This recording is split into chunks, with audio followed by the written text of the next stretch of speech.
Breaking news. Aghora Rajesh Nath versus Aghori వివాదంలో కొత్త twist తెరపైకొచ్చింది. ఈ వివాదం గురు నిలయం చుట్టే తిరుగుతోంది. ఇప్పుడు ఈ వివాదానికి సంబంధించి బాధిత యువతి అఘోరీ మధ్య జరిగిన ఫోన్ కాల్ ఇప్పుడు బయటకొచ్చింది. ఆ ఫోన్ కాల్లో అఘోరిని కలవాలని యువతి ఒత్తిడి చేస్తోంది. ఎలాగైనా రావాలని, లేదంటే తాను ఏం చేస్తానో నీకు తెలుసంటూ కాస్త హెచ్చరిస్తోంది.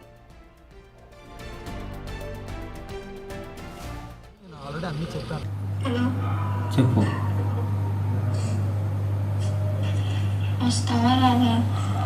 దేనికి? ఎక్కడున్నావు? వస్తున్నా. చెప్పు, ఎక్కడున్నావు? లొకేషన్ పెడతాను, రా. ఎక్కడున్నావు? ఇంత కోసుకొని నన్ను రావద్దన్నారు కొన్ని. ఓకేనా? నాకు నిజంగా సీరియస్గా చెప్పి నిన్ను చూడాలనిపిస్తుంది. నిజంగా బెంగగా ఉంది. నువ్వు నమ్మినా నమ్మకపోయినా ఇది నిజం. సరే, ఒకసారి రా. గుండెలం అయితే రావద్దన్నారు. ఇప్పుడు నేను ఇదే గురు నిలయంలో ఇప్పుడు నీకు వీడియో కాల్ చేసినావు. నన్ను నమ్మలేగా. వీడియో కాల్ చేసి నాకు ఎవరున్నా నీ పక్కన చూపెట్టి అన్నావు కదా. అదే గురు నిలయంలోకి రా. ఒక్కదాన్నే ఉన్నా, నువ్వు ఒక్కదాన్ని రా. మీ అన్నయ్య వస్తే పరుకు కొడతా. వద్దు, నేను రాను ఇంకా. నన్ను రావద్దు అన్నారు. క్యాన్సర్ ఉన్నాయి అక్కడ. ఎవరు? క్యాన్సర్ చూడరా ఏంటి? ఇప్పుడు నాన్నకు ఒక నిమిషం ఆగు. నాకు ఇంకో ఫోన్ ఉంది, నీకు తెలుసుగా. ఇప్పుడు నాన్న నీకు కాల్ చేస్తాడు, నేను రమ్మంటాడు. నువ్వు వస్తావా రావా? వెళ్ళను, నేను రాను. ఆయన చేత ఫోన్ చేపిస్తా కూడా నేను రాను. అంతే. నువ్వు వస్తా అంటే రా, లేదు నాకైతే నిన్ను చూడాలనుంది. నేను ఒక అరగంట 20 నిమిషాలు, ఒక అరగంట అయితే చూడగలను. అంత మించి నేను తర్వాత నా గురించి కూడా నీకు తెలుసు కదా ఏం చేసుకుంటాను. సీరియస్ అంటే సీరియసే. ఇక ఆ పై చూసుకో. అంతే. అరగంట అంటే అరగంట వెయిట్ చేస్తాను నీ కోసం. అంతే. బాయ్. ఏ బాయ్కి అనకు.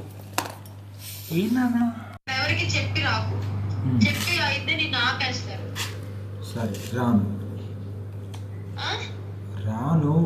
నన్ను చూస్తూనే భయపడతారు. ఇంకెక్కడ వస్తారు? వాళ్ళకి చెప్పి రాకు. నేను ఇప్పుడే వస్తానని చెప్పి రా. అర్థమైందా? వెళ్ళిపోతున్నాను చెప్పు. హోటల్కి వెళ్తున్నాను, అక్కడ ఇక్కడ చెప్పొద్దు. నాకు ప్రైవసీ కావాలి. ఒక 10 నిమిషాలు తిరిగి వస్తానని చెప్పి భైరవ్ గారిని తీసుకుని రా. నాకు 5 నిమిషాలు నేను నిన్ను చూడాలి. 5 నిమిషాలు ఇక్కడ లేకపోతే నిజంగా నా తల పగిలిపోద్ది చెప్తున్నా. సరే, చెయ్యి కోసుకున్నావు కదా, నా తల పగిలిపోద్ది. నేను వస్తున్నా బేబీ, ప్లీజ్. ఓకే, నువ్వు కళ్ళ ముందు ఉండాలి 5 నిమిషాలు అంతే. నువ్వే బుక్ చేయి. నాకేం తెలుసు ఇక్కడ ఏమున్నాయి. ఇక్కడ ర్యాపిడో లేవంట. మరి ఏం చేయాలి? మరి కీ ఇచ్చి పంపిస్తా. దేశం వస్తావా? మరి ఏం చేయాలి? సరే, నేను నాన్నకి ఫోన్ చేసి నాన్న కారు తీసుకొని నేను ఒక్కదాన్ని వస్తా. నాన్న కారు తీసుకొని నేను ఎలా పంపిస్తారే పిచ్చి? ఒక్కదాన్ని వస్తానే. నాకు నాన్న పంపించరే. ఆ కార్కి ట్రాకింగ్ ఉంది. ప్లీజ్ వద్దు. కార్కి ట్రాకింగ్ ఉంది, అర్థమవుతుందా? ఇక్కడ అయితే ఖచ్చితంగా ఇక్కడికి అని చెప్పి. సరే, మీ అన్నని పంపించు. ఏం గొడవ చేయకుండా రా. నేను నీకు చూడాలి, అర్థమైందా? సరే. గొడవలు పెట్టుకుని అక్కడే ఆగిపోతా అంటే చెప్తున్నా, బాగోదు. ఇక్కడికి వచ్చాక చూసుకోండి. మీ అన్నతో రావాలా? అన్నయ్య పంపిస్తే ఇప్పుడు కొడతావా? కొట్టను. కానీ మీ అన్నయ్య ఈడ్చిచ్చి కొట్టింది. కానీ నువ్వు ఫస్ట్ ఇక్కడికి రాని, నిన్ను చూడాలంటే ఇక్కడికి వచ్చాక మాట్లాడేదేనా కానీ. నేను పంపిస్తున్నాను, రా. సరే, పంపించు. అంతకుముందు పశ్చిమ గోదావరి జిల్లా తణుకులో అఘోరీ మధ్య వివాదం రచ్చకెక్కింది. మహిళా భక్తులను అఘోరా బాబా రాజేష్ నాథ్ లైంగికంగా వేధిస్తున్నాడంటూ ఆశ్రమం ముందు అఘోరీ ఆందోళనకు దిగింది. రాజేష్ నాథ్ పై చర్యలు తీసుకోవాలంటూ డిమాండ్ చేసింది అఘోరీ. అయితే ఆశ్రమంలో జరిగే విషయాలు తెలుసుకునే ఇక్కడికొచ్చానని తెలిపింది అఘోరీ. ఇప్పుడు దానికి సంబంధించిన ఆడియో కాల్సే బయటకొచ్చాయి.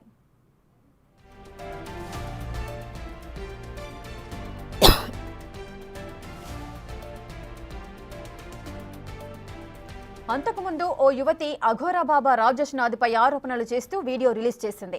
తనతో అసభ్యకరంగా చాటింగ్ చేస్తూ వేధిస్తున్నాడని ఆరోపించింది. ఇదే విషయాన్ని అఘోరీకి చెబితే తనకు అండగా నిలిచిందని తెలిపింది.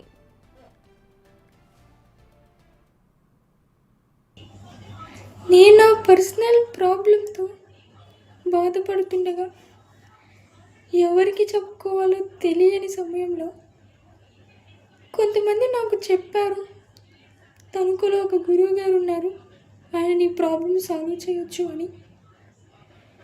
ఆ విషయం విన్నప్పుడు నేను ఎంతో ఆనందపడి నా బాధ సాల్వ్ అయిపోద్ది అనుకుని నేను తణుకు వెళ్ళి ఆయన్ని కలవడం జరిగింది.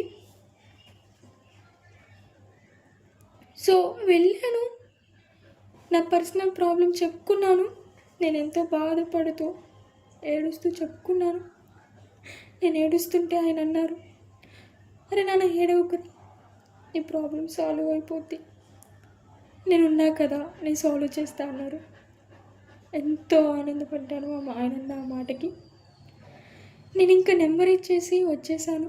నేను వచ్చిన 2 డేస్కి ఆయన దగ్గర నుంచి నాకు మెసేజ్ వచ్చింది. అలాగా కొన్నాళ్ళు గడవగా ఆయన మాటల్లో ప్రవర్తనలో చాలా మార్పులు వచ్చాయి. ఆ మార్పులకి నేను చాలా బాధపడ్డాను. నా గుండెకి ముళ్ళు గుచ్చుకున్నంత బాధపడ్డాను. నేను ఏడ్చుకున్నాను. ఎందుకంటే నేను ఎవరితో కన్న తల్లిదండ్రులతో చెప్పుకోలేని పర్సనల్ ప్రాబ్లమ్స్ ఆయనతో నేను షేర్ చేసుకున్నాను. సో ఒక తండ్రి స్థానంలో నేను చూశాను ఆయన్ని. ఆయన నన్ను ఏ స్థానంలో చూశారో